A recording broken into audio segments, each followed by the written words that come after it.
The most intelligent players in the game are the players that don't have pace because they have to find a way to get from A to B, but I can't use this. And that's why when you see players like Rashford, Martinelli's, like even flipping Mbappe and that, bro, these man technically are nowhere near as good as the players, yeah. When you look at the Mbappe's technical ability compared to someone like Neymar's, and Neymar's not even a slouch. Neymar's not slow, but compared to Mbappe, he's slow. Neymar's quick, but he's not rapid, yeah. And his touch and his ability on the ball is way better than Mbappe. So is Messi's. Messi's not slow, but Messi's not fast. You wouldn't look at Lionel Messi and say, oh, this guy's rapid. The best technical players are always the players that do not have the mad pace. When you watch Bruno play, you can see that he's playing for stats. He's not playing for the team. The Bears, every time he gets the ball, he's like, yo, I can get an assist. I can get an assist. It's just percentage, volume. Spamming the ball, spamming the ball, spamming the ball. And to a certain extent, KDB is the same. His pass completion rate is very, very low most games. Because every time he gets the ball, he's thinking about the final pass all the time.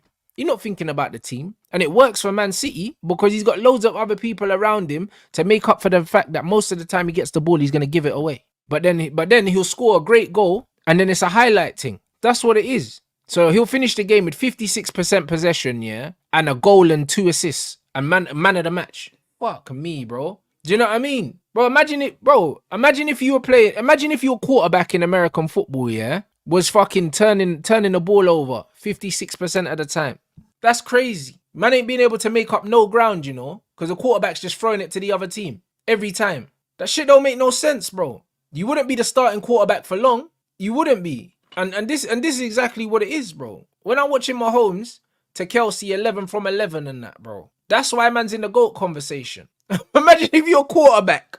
Bro, every other time he's slinging it, you know, to the other team. Bro, he's gone. You're playing for the other team. You're playing for the other team. Bro, man, I'm throwing picks, bro. And this is the thing. In the modern game, yeah, we celebrate players giving the ball to the other team, bro. That's why I don't understand the celebration around De Bruyne. Because the game, yeah, the game is not played. The game is not played, yeah, just in highlights, in moments, bro. Like, he gives the ball to the other team so much. I can't rate it. I can't rate it because I can see Cesc, yeah, get the same amount of assists, yeah, and finish the game with a pass completion rate or a pass percentage that's in the high 80s. A man are finishing in 56, 57, 61 and that, bro. 60%. That's bullshit, bro. These men are volume footballers, bro. They're volume players and they're getting praised. It's not that impressive to me, bro. Whereas you've almost taken out of play the fact that you can force your opposition into making mistakes just by creating pressure on their goal. Yeah. Bro, how many times do you see, yeah, teams score own goals because man are fizzing the ball across the box? That's why I hate when man get into the box and they pull the ball back to the edge of the box. It's like, bro, flash that, yeah, across the 6-yard box, bro, because goalkeepers don't want to come for it. Defenders don't want to put their foot on it because it could end up in the box. That's how Tottenham scored against Liverpool in that game, bro. Right at the end, injury time, flash the ball across the box, own goal. Same with futsal, bro. Like, man always say, listen, when you get to that, once you get to that corner, there's certain percentages you flash that ball across the box because you can get deflection. Like, all this man trying to score the perfect goal, it don't matter how it goes in. It doesn't matter how it goes in. Put the ball in the danger zone. Now all you do is just having wide players cut back here and then trying to float the ball into the box. Or even worse, yeah, you get these wide players getting the ball out wide, yeah, and instead of trying to take on their player and get to the byline, yeah, they're just kicking the ball off the defender and it's going out for corners and stuff. It's like, bro, man can't even take players on no more. And kind of that's almost been taken out the game a little bit because they're so obsessed with keeping possession, and we're going to score the perfect goal. We're going to have 48 passes. We're going to get to the byline. We're going to cut it back, and someone's going to side foot it in the net, which looks lovely when it happens. It doesn't happen that often, you know. And like you, I prefer, even though I'm a purist who, you know, I love the ball being played on the deck. Mm-hmm. I love all that, but there's a time in a football match where you have to put pressure on the opposition goal and not just keep possession and probe. You know, you could spend 90 minutes doing that and never have a shot on goal, and come out of the game with 80% possession and get beat 1-0 on a counter-attack. Yeah. You know? And that was Jose Mourinho. Jose Mourinho said, yo, you can keep the possession, yeah, you can keep the ball, yeah, I'll take the 3 points. And that's what it is. There needs to be a balance. I want my team to keep the ball, But at the same time, I want my team to always be trying to score. Do you know what I'm saying? Like, we can have the ball. It needs to be constant pressure. That's what Man United used to be. It was constant pressure. It wasn't pressure for the sake of it wasn't pressure for the sake of pressure, bro. It was pressure. We were always trying to score goals. Exactly. That's how Tottenham play now. Tottenham have the ball, but it's pressure. When you've got the ball, they're pressuring you to win it back. And when they've got the ball, they're trying to score. It's pressure. They're not just recycling the ball. They're not just recycling it. Every time they're playing, they want to play forward. They want to put pressure. They want to create a chance. They want to finish every attack with a cross or a shot. Every attack. Man have to complete every attack. Not just keeping the ball for the sake of it. This Man United thing where we're letting the other team have the ball and pressure us and then trying to hit them on a break. Nah, bro. You spend more of the game defending than attacking. Who wants to spend more of the game defending than attacking? That's not football to me. That's underdog football, bro. Teams that spend more time defending than attacking should be teams like Nottingham Forest and that. Nah, bro. As a Man United team, we're supposed to have the majority of the ball. We're supposed to have the majority of the chances. That's why I can't take Man United winning 3-0 against West Ham and West Ham had 22 attempts on our goal and we had 12. Because if they had 22 attempts on our goal, we had 12. That's nearly double. That means they spent double the amount of time, attacking us than we did attacking them. How is that acceptable? And it was 50-50 possession at Old Trafford. But man will turn around and say that 3-0 performance was a good performance. Who are we kidding? If the other team has twice the amount of attempts on your goal, that means they spent twice the amount of time in front of your goal than you did in front of theirs. I don't understand how people's brains can't compute that. How are West Ham pressuring us at home? But because we had more quality than them or more luck than them, because we got a big, heavy deflected goal, when their header deflected, it took the pace off the ball and our keeper managed to save it. Our shot deflected and sent their keeper completely the wrong way and they scored. Luck, bro. I prefer the chaos and I prefer the ball in the box a lot more than it is. Are there players that you see now that are of that type that you described, like as you were as a player, that the first responsibility wasn't kilometers covered in a game and it's more of a allowed to play, not necessarily track back as much? Are there ones that you think that's a good example, or are we really losing those types? I think Grealish was at Aston Villa. Yep, he's dead now. He's no longer anymore. I think there's not that many that I can think of in the Premier League. I really struggle to think of a player that is kind of in the mould that I was. And that I don't know if that sounds arrogant at all or if that's even a good thing. There's no player like but him. I've always found it hard when people have said to me, who do you see in the Premier League that most reminds you of you? Yeah. For the last 20 years, I've really struggled to say. And the one that I came up with actually is playing a slightly different position than me, but it was Dimitar Berbatov. So he was one of those guys that I felt like when the ball arrived at his feet, it felt like the entire game slowed down. Yeah. And everyone else had to play at his pace.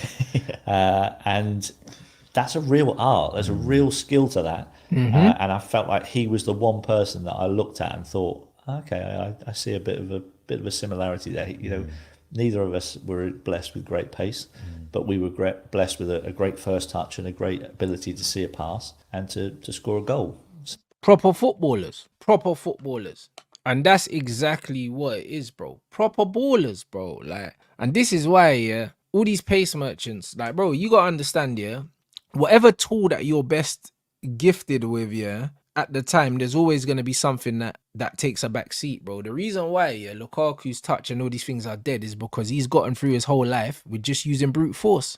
And it's normal, like, the best players in the world, tend to be the ones that aren't blessed with the pace, bro, because they're actually the best players. They're the ones who has to see the game faster because the game's slower for them, innit? Everything around them happens so quick. Their brain's got to process everything so quickly. To make up for the fact that they don't have pace, they have to think quicker. They have to have a better touch to buy themselves more time. They have to learn how to protect the ball because they can't get away, all these things. And that's why when I watch all these players, and I tell man already, exactly. It's all about the senses. If you're blind, your hearing goes up. Do you know what I mean? Your taste buds will be stronger.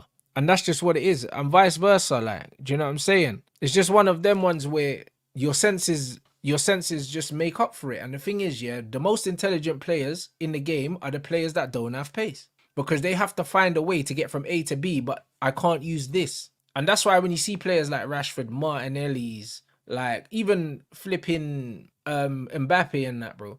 These man technically are nowhere near as good as the players. Yeah, when you look at the Mbappe's technical ability compared to someone like Neymar's, and Neymar's not even a slouch. Neymar's not slow. Neymar is not slow, bruv. But compared to Mbappe, he's slow. Neymar's quick, but he's not rapid, yeah. And his touch and his ability on the ball is way better than Mbappe. So is Messi's. Messi's not slow, but Messi's not fast. You wouldn't look at Lionel Messi and say, oh, this guy's rapid. The best technical players are always the players that do not have the mad pace. Always. Do you know what I mean? Neymar can dash, but he's not Mbappe. Mbappe is different. He's not Rashford. Rashford's explosive. Do you know what I mean? Neymar's just quick with the ball. When you look at players like Alanga and all these guys, they're rapid, but they don't have the ball control. They don't need it. They'll just kick it and run. And it was the same with CR7.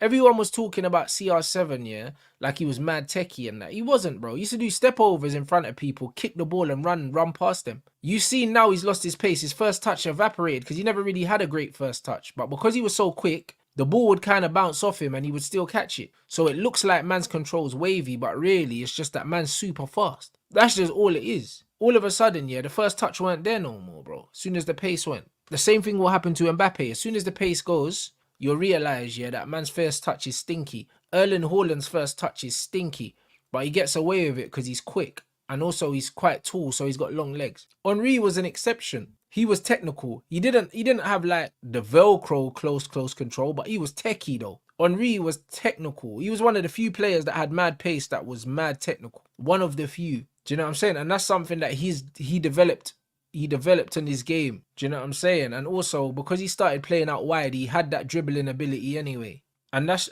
just what it is. So R9 was a freak because he had the Velcro dribbling close control, but then he had the acceleration where he could push it away from him and go. Do you know what I'm saying? But these players are all anomalies. They're all anomalies, bro. Like when you look at Kylian Mbappe, yeah, like he ain't got that Velcro touch. He don't have it. Even Bale's more of a kick and run guy. He's not more of a close controlled. Gareth Bale kicks the ball and chases it, bro. Like he's not a dribbler. But Gareth Bale knew how to use his pace. Do you see what I'm saying? But the majority of the best players, yeah, the players that I rate the best, yeah, the players that didn't have pace, like the Paul Scholes. People will say that Gerrard's better than Scholes because Gerrard's more athletic. But everything to do with a ball, yeah, Scholes was better at. Do you know what I'm saying? And this is what it is, bro. The best players, like Sergio Busquets, don't have the athleticism, don't have all these things. But bro, Sergio Busquets will sell you he'll sell you a dream, little drop the shoulder, Cruyff turn, send you gone. Real ballers,